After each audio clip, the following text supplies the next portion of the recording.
Some of us might be looking to get away from this, while on the other hand, some of us out there see scenes like this as tourist attractions.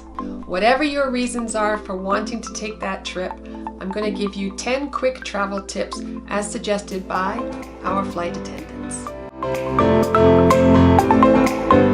Olivia here, and you are watching Your Travel with Olivia, the channel that brings you news and advice on traveling smart, safe, and also with confidence. A little disclaimer here, I am not a flight attendant, nor have I ever been a flight attendant. After reading this book, Welcome Aboard by Neil Jackson, it gave me a good insight into what a flight attendant goes through and some situations that they deal with on a regular basis, as well as some really good suggestions that they can pass on to us, the travelers, when we take our next trip. Now, we are used to having our luggage tags on the outside of our suitcase with our identification in case they get lost. However, sometimes those tags get ripped off or fall off, and there's no way to identify your suitcase after that happens. So a suggestion is that you write on a piece of paper, if anything, laminate it so that you can use it over and over again, your name, address, phone number, and put this on the inside of your suitcase on top of your clothes so that when they do open the suitcase, they'll know right away who this luggage belongs to. So that is sort of like your backup plan. So have that handy the next time that you're packing. Just put that right on top there. The next thing you want to do is make sure that you photocopy your passport.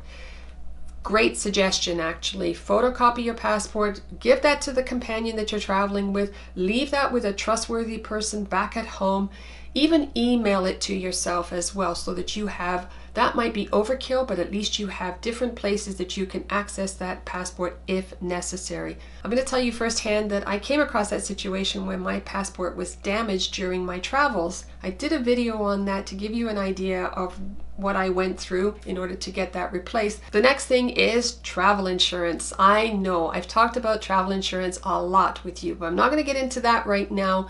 This is when you've got your travel insurance policy, make sure that you let somebody else know that you have it. Photocopy it, give them a copy so that they have your policy number as well as the emergency number to call just in case that you can't make that call yourself. Another suggestion that they had was don't order a vegetarian meal if you hope to get upgraded.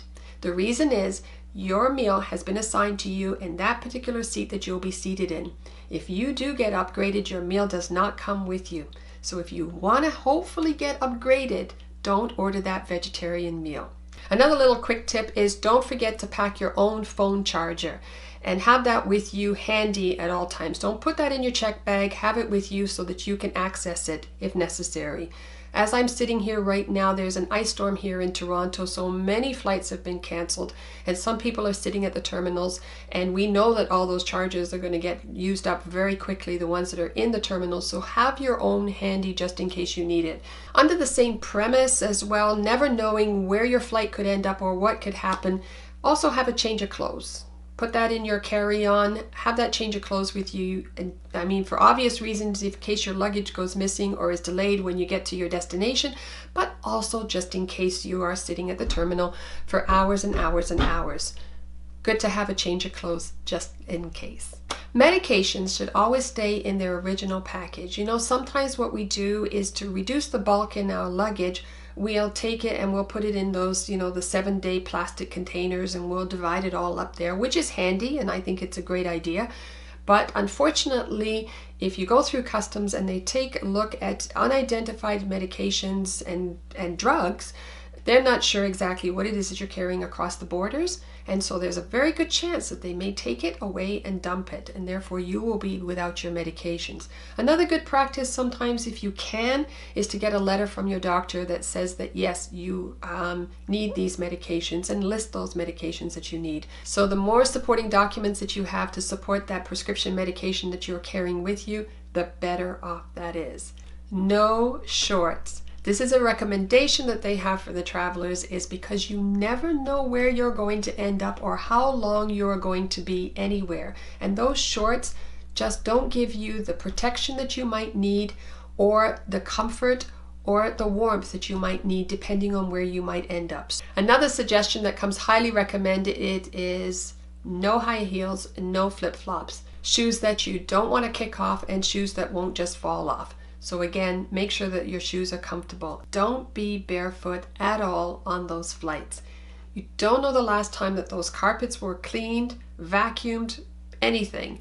And so therefore they are a fertile breeding ground for bugs. Now the final suggestion that I have for you has nothing to do with the flight itself. It's just a little reminder for ourselves, is that when we are staying in hotel rooms and we do use the safe, often we're using that to put in our valuable stuff, our passport, our money, our jewelry, whatever it is that we use that safe for. But when we are packing and we're leaving and we're in a hurry, what do? We dash out, we run, we get to the airport, and we realize we don't have our passport, we don't have our money, and we don't have our valuables because we left those back at the safe in the hotel. This happens more times than you can imagine. And so for that, as a suggestion, take one of your shoes and you put it in the safe along with your valuables. This way, when you're packing and there's a shoe missing, you'll know and remind yourself that you need to go in the safe, take out the shoe, and at that time you'll remember to take out your valuables at the same time. Well, this book gave me a lot of tips and a lot of insight into travel. So I hope by passing those information on to you that will also help you in your future trips as well. As you know, that's what this channel is all about, is bringing you tips on traveling smart and safe. And so if you did find value in today's video, please go ahead and give it a thumbs up, as well as don't forget to share that with your friends, peers, family members out there, and let them know some of the ideas that they can actually utilize themselves. If this is your first time visiting this channel, please consider subscribing by hitting that subscribe button down below, as well as the bell, so that you'll be notified the next time that I've uploaded a new video. In the meantime, if you are traveling, I wish you safe travels as well as a safe return home. You can get a copy of this book at Amazon. I will put that in the description down below. You can get it in either paperback or the e-reader, which you saw that I had here, and pick a copy up yourself.